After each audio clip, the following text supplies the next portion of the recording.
Frida hooking layer Android. Hi everyone, thanks for watching laurieWIRED, and in this tutorial I'm going to show you how you can hook Java methods using Frida.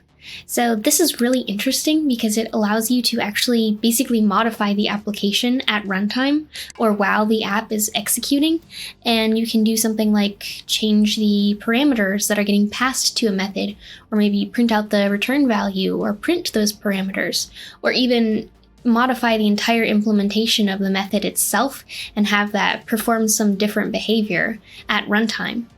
So this is really useful if, for example, you have a call to Dex class loader, and maybe instead of actually performing that call, you would like to change the implementation to print out the location of that Dex file that the application is trying to load.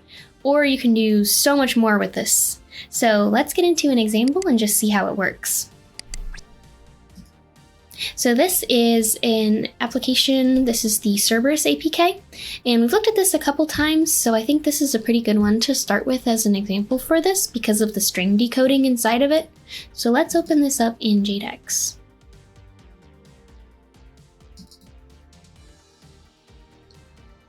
Just drag and drop. And I believe this one had an application subclass, so let's go to our entry point, go to our application tag, and here we go. So that's going to be our entry point to the application. And here's our code for that. Okay.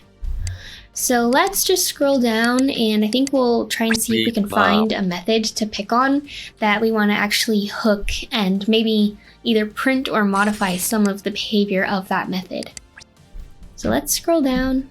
So all of these methods look like really good options since they are returning a string value. So let's say we were running this application and we wanted to see at runtime when this method is called, what is this string down here that it's actually returning?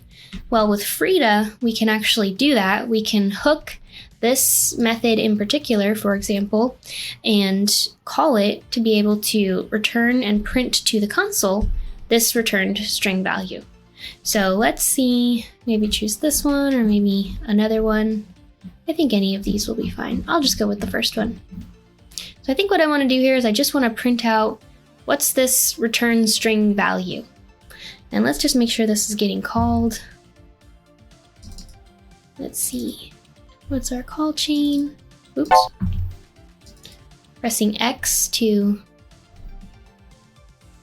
get back through the call chain of this. And this actually might be a really interesting one because it looks like it's looking for a declared field, and this is going to be the name of the field that it's looking for. There we go. Okay. So this is called from onCreate. Okay. I think that will work just fine. So let's hook that method in particular.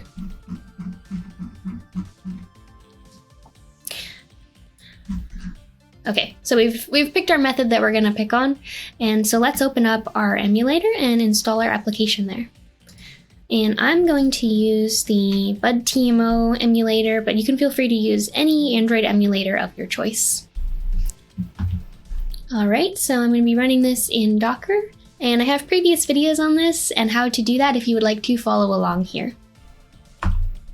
So let's get our emulator running. So let's make sure our Docker container is running. Looks good.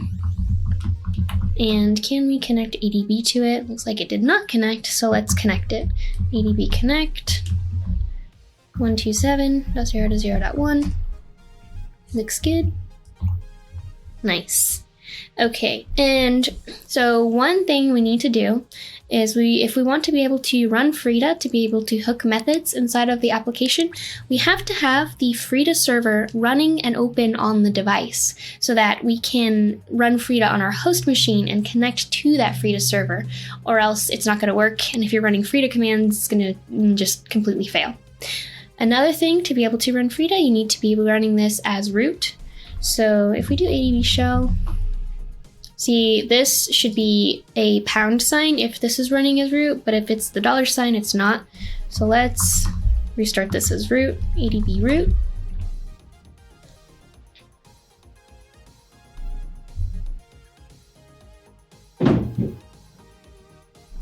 Okay, let's make sure we reconnected. Looks like we didn't. So we'll do adb connect. Now if we do adb shell, there we go. There's the pound sign we were looking for. So we are running as root now. That's good. Okay, so the next thing that we want to do is we want to actually get our Frida connection running. So let's see. I already have Frida installed on this. So I'm going to do pip3 show Frida, and it's going to show me my version of Frida that's installed. So that's the same version of the Frida server that we want running on the device. Now, if you don't have Frida installed on your machine and you're running Ubuntu, you can just do pip3 install Frida-tools like that, and that will install Frida for you, but I already have it installed, so I'm not going to run that. But since I do have it installed, I'm going to show you how we want to download our server for the device. So we can come over here to the latest release, since this is 16.0.11, and you see I have 16.0.11 installed on my host machine. We click on that, and we're looking for the Frida server. And what you want to do is you want to do the Frida server, and you need the processor architecture of the device that you're going to be pushing this to. So I'm going to pick x86, and I actually already have this downloaded, but you see this device that I'm running, my Android emulator, is x86. So that needs to match or else it's not going to work. So since I've already downloaded that, let's push the Frida server to the device and make sure it's running. So let's go to where I have it, and you see Frida server right here, and then if you wanted to unzip it, you can do 7-zip x and then the Frida server.xz right here, but I already have it unzipped. So I'm just going to push this one directly to my device. So I'll do adb push my Frida server right here, and then I'll push this to data local temp on the device. And it's pushing that file to the device, so that's going to be copied over there. So now if we want to run this, I can do adb shell to open up a shell to my device. And actually, I'm going to run this. No, I do want to do that. So cd/data local temp. It'd help if you put slashes. There we go. And then see my Frida server binary right here. I want to make sure this is executable, so I'm going to do chmod +x for executable, and then my Frida binary. Nice, so it should be executable now. So now I want to run this in the background, so I'm going to do adb shell, which is going to send this command to the device, and we need /data/local/temp/ the name of our Frida binary, and then -d to run this as a daemon, and I'll run this in the background, so I'm going to do the and sign. Nice. Okay, so now to make sure that our Frida server is active and running, we can just use netstat. Let's do -tulpn, and you want to make sure that the Frida TCP connection is open and listening right there. So we should be good to go now and actually connect Frida to our device. So let's exit out of here. And first thing, let's just do Frida PS. So PS, so it'll list processes like you would just do regularly on Linux. And then -u. And this is going to show all of the different running processes on the device. So you can see all of these different package names right here. Okay, let's show, this is how you would list all of the user applications that are currently installed. I really like this one because if I install an application, it's not just in the mess over here, it's a little bit more filtered of a view, so you can actually find the app that you installed if you need to grab the package name or anything. So now that we verified that Frida is actually running and we're able to see all of the processes on it, I'll just show you an example of how we can attach to one of those processes. So we can just do Frida -u, and then let's pick YouTube, because this is actively running right now. I think it might be actually the name over here. You can just see which one of these works, because sometimes it's based off of the package name as the identifier, and sometimes it's just the name of the app. So if one doesn't work, you can try the other. It should match the one that was showed in Frida PS-U, but if you do the -UA, it shows you both, so you don't know which one it is. So just kind of a thing to note there. But it looks like we attached to it successfully, since this is actually running, and that is where we could begin using some of our Frida commands. But I want to use our Frida commands on our malicious application so we can hook those methods. However, one thing is, if you remember, all of this behavior is happening in the application subclass.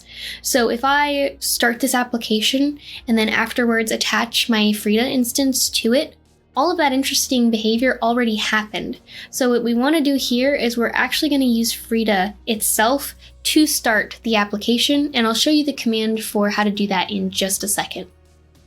But first of all, let's write our script that we want to use once we do start the application. I'm going to exit out of this, so you can just type exit to detach from this process. And let's create a new script. So I'm going to do make dir scripts, and let's put our new Frida script in there. And let's call this hook. What is this method called? Hook arrive sample. And then this is a JavaScript file, since we're going to be using the JavaScript API for Frida. So I'm going to name this .js. Okay, so here's our new file.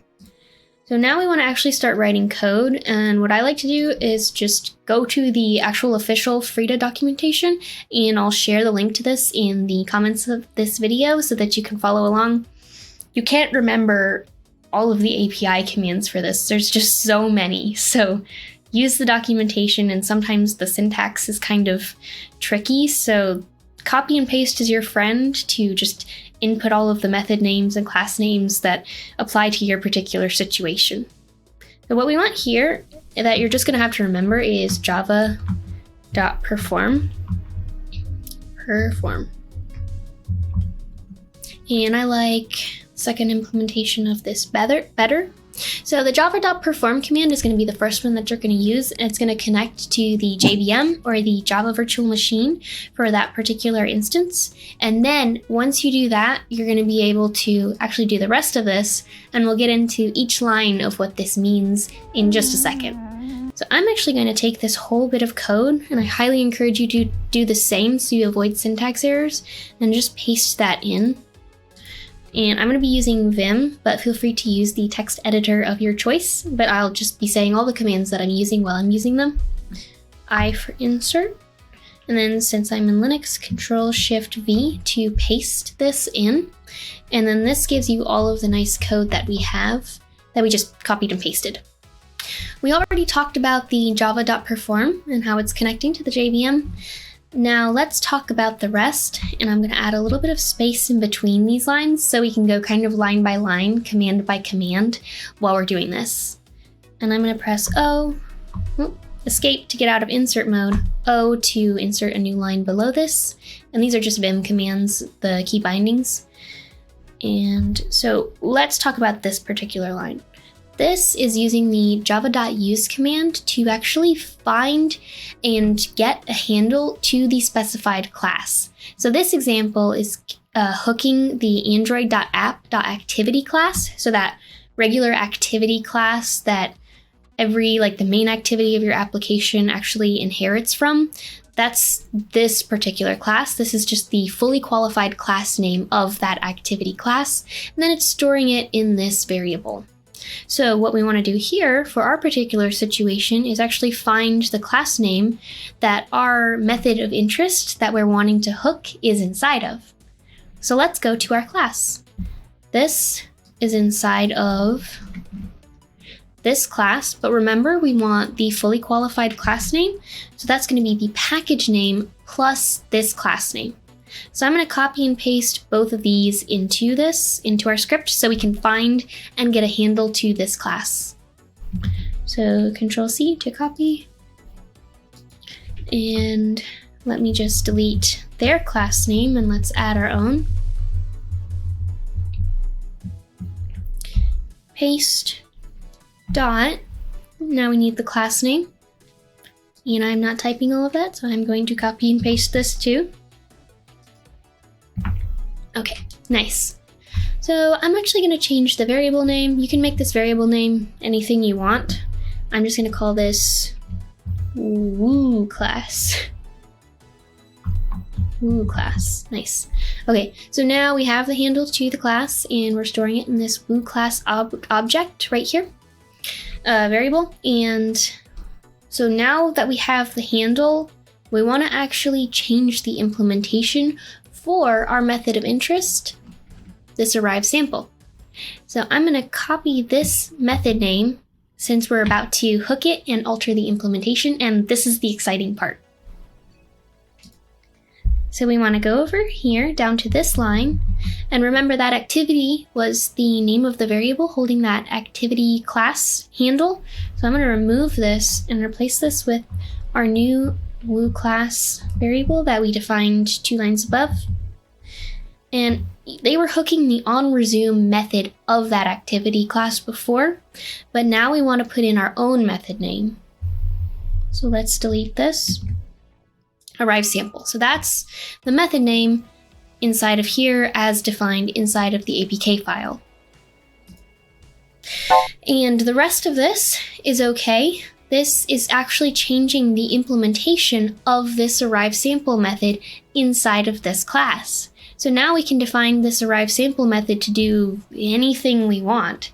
And that's just really, really powerful. So we're going to put all of our implementation inside of here. And this is creating a new function that's going to have our behavior.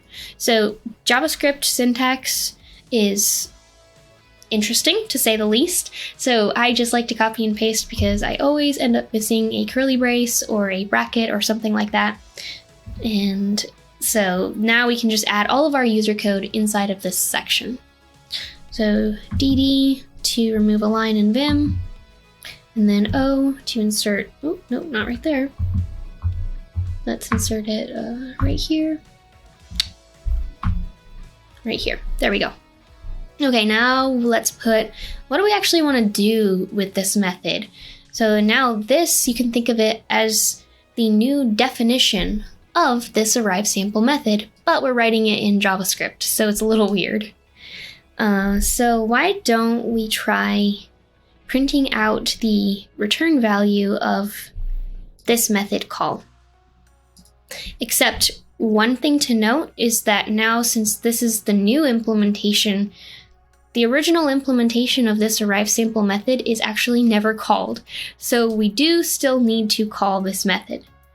So I'm going to call this. So this is getting the current context that we're in. And now let's call the original implementation of this arrive sample method. This dot arrive sample. And that is actually going to trigger our original implementation of this method. And just to give us some developer statements, I'm going to, I think, print out that just we're in this method. So let's do send. And that's how we're printing to the console. And I'm going to say inside of Frida, arrive sample new implementation. There we go. And then we're actually calling the original implementation of that method. But if you notice, this actually returns a string. So anything that's getting that new implementation of that method that we added there is going to be expecting a string return value, but we're not returning any string value in here. So if we want to return the original string value, what we could do is we could just add a return right here. So now all we've done to actually augment the functionality of this method is just add a print statement right here and then call the original implementation and return that original implementation's string value. So if we wanted to modify the return value of this, we could, let's comment that out. We could do my new string, and now this is returning an entirely new string, and so we never actually call this string value. I'm not going to do that in this one. I'm just going to show you how we can print out this one's return value. Let's get rid of that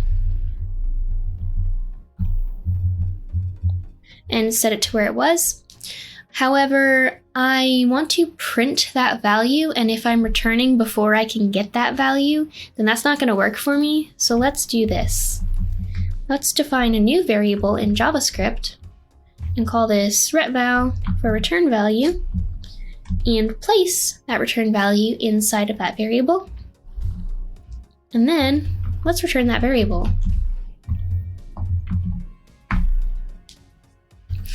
So just to go over this one more time, we are entering the JVM, finding our class of interest, and then defining a new implementation for our arrive sample method, where we perform that this is inside of that new Frida method, and we call our original implementation of that arrive sample method, and then we're returning that new value. So last thing I'm going to add here is I'm going to add a print to the screen.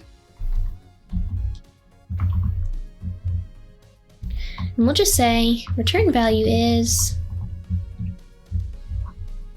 retval. So I think that looks good, and hopefully our script will work. And let's just give it a run and see if it looks good. And so one thing to note that you might like here is that this is just JavaScript. So if you're familiar with JavaScript, this is going to feel pretty straightforward for you. If you're not familiar, don't worry, it's not too hard. Just look up a lot of the Frida documentation and try and copy and paste as much as you can.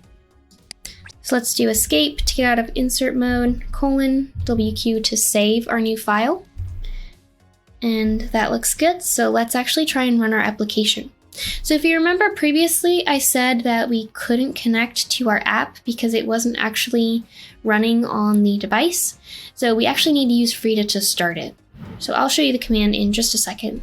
But let's first install our sample. I'll just show you SHA-256. Make sure the SHA-256 matches. Yep, looks good.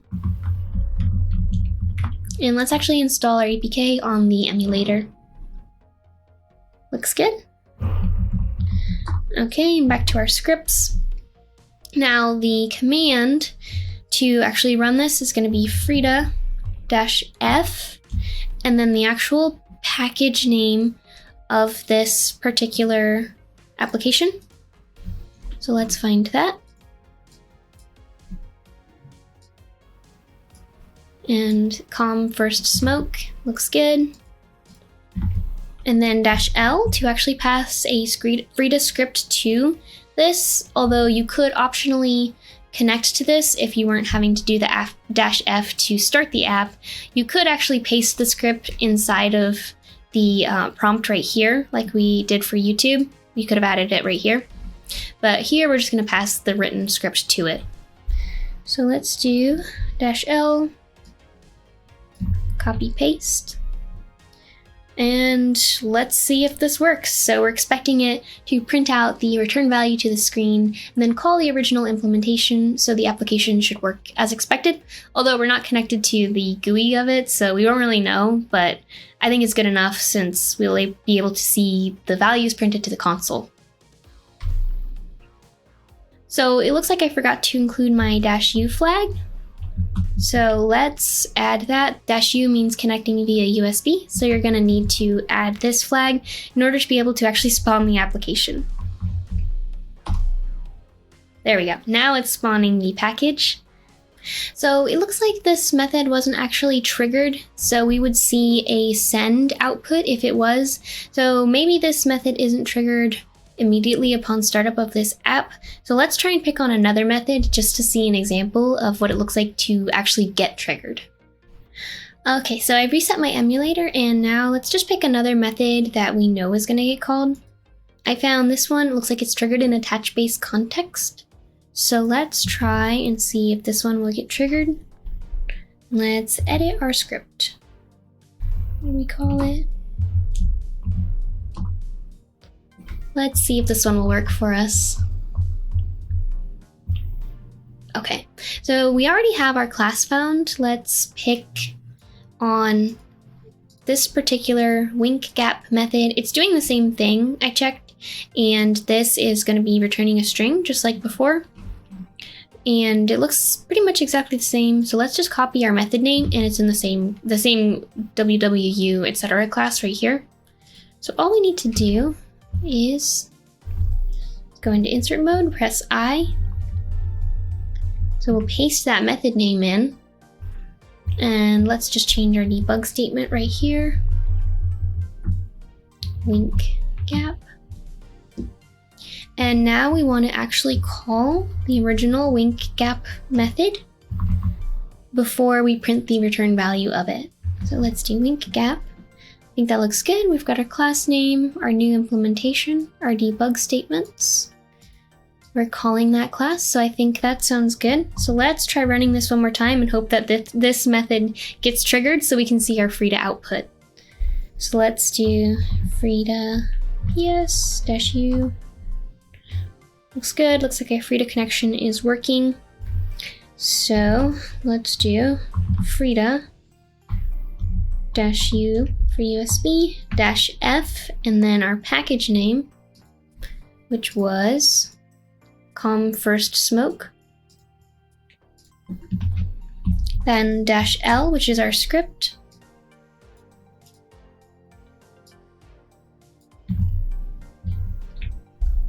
And let's see if this works. Okay, so it's spawning our package, and it looks like indeed this actually did work, and our method was actually hooked and it implemented our new behavior right here. So these message outputs right here, these are our debug statements. Let me push this up to make sure you guys can see those. So the first one, we sent the inside of the wink gap new implementation statement right here. And then the second one is we printed our return value. It looks like this particular method was returning the string tree hash up.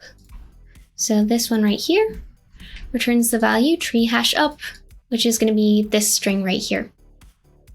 So now if we want to disconnect from Frida, all we need to do is hit exit right here, and we are done using Frida. So thanks so much for watching laurieWIRED, everyone. In this tutorial, we showed how we could hook a Java method using Frida. So we'd actually add our own developer debug statements to that and call the original implementation of that method and print the return value of it before returning that to the actual calling method in the runtime. So this is extremely useful if you're doing any debugging and you want to print or modify return values or parameters, or if you just want to print that a method is actually called at runtime. So thanks so much, and I'll catch you in the next video. Oh wow, that's terrible.